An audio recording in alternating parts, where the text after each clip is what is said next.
So I'm going to share with you some insights that I had come through recently regarding Atlantis and Lemuria, and this one is a bit of a spin out. It's sometimes things that I channel do make me question what I believed I already knew. And I guess that's the point of it. You know, if we kind of already knew it all at a conscious level, then there wouldn't be any point in channeling. So that's where we get those kind of breakthroughs, new levels of information and understanding.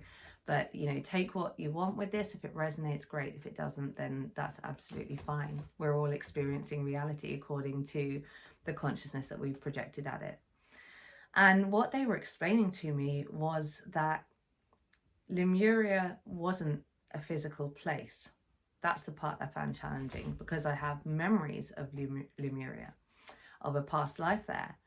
And so it felt like a very kind of real experience. And I'll come back to why it felt like that in a second. But what they were essentially explaining was that Lemuria was kind of like a dimensional overlay of Atlantis.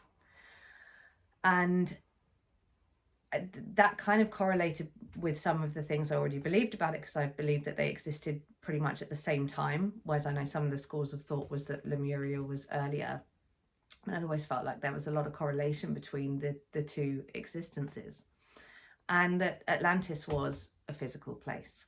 So Lemuria would kind of be like the dimension now that we would perceive maybe angels or elemental beings existing in. We maybe know that they're around, that there are those kind of beings on our planet or within another dimension of our planet, but we don't see and experience them all the time. And that's essentially what Lemuria was. It was kind of like an energetic overlay where there were beings, but their form was a lot finer. And so they would have, those who have got past life memory there were experiencing something real. They were experiencing some aspect of physical reality, but from a much lighter form, and also in a place where there was a much more physical experience happening. And so they explained to me that Lemuria kind of was the feminine aspect of energy, and Atlantis was a more masculine aspect of energy. And Lemuria was intuitive and kind of receptive. Atlantis carried the kind of more physical aspects, like the strength, the creating of physical things and physical experiences.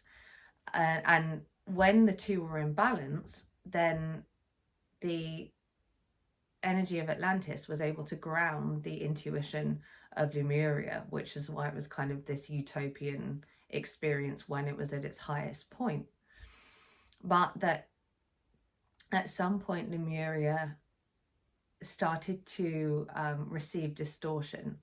Now, I'm not sure whether that was caused by Atlantis. I think it quite likely it was by some of the beings that came to Atlantis, and it moved into a time where the darkness and light became more polarized, and there were then like methods of kind of control and power structures started to come in as the civilization moved out of its kind of golden phase. And this caused distortion in Lemuria. And so you have this masculine and feminine aspect, and they mirror each other. And so when Atlantis started to bring distortion into the mirror of Lemuria, that mirror shattered, and that perceived civilization all but disappeared. And then Atlantis then had the same effect because it was being mirrored back from Lemuria. And so therefore many of us have this kind of connection to those memories. And so when it comes to the memories of Lemuria that feel like we're very much in physical form, it could be that you were a being there, but more in a kind of light body, in a more ethereal body than our physical human form now, which is why sometimes when we have memories of Lemuria, we were able to swim and breathe underwater, or we were able to fly around. And that essentially is because we're in a different form to the physical human body now, but we were still experiencing Lemuria in a sensory kind of experience, the physical location was Atlantis, but the perception of it would have been slightly different. So that's kind of my thoughts on that. And I think that we are really starting to, now we're at a point in time where we're starting to mirror the events that were happening there at that time in Lemuria and Atlantis. But instead of having the exact same events happen, it's as though we're experiencing them in reverse. So Atlantis and Lemuria went through a very kind of golden age and then fell into darkness, and really humanity and civilizations have never reached that point since then. But now that's what we're moving into and moving towards. And that is why so many of us are being called to realign the balance between the masculine and feminine also. We have had a lot of imbalance in our perception of what it is to be masculine or feminine. And now we are starting to realize that that balance has to be brought back through. We're incarnated into a body to experience a certain energy. And we often, well, we haven't found our soul's counterpart in most cases.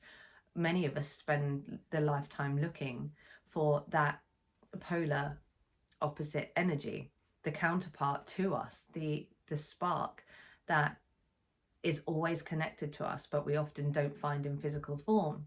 But that is why there's now this kind of resurgence in people connecting with and meeting their twin flame, because that's essentially what that is. We have now come into a time where the confusion and the distortion is starting to be lifted, and we can start to connect with people who are actually truly aligned with our energy and aligned with our frequency, so that we can be working together to stabilize the previously imbalanced masculine and feminine.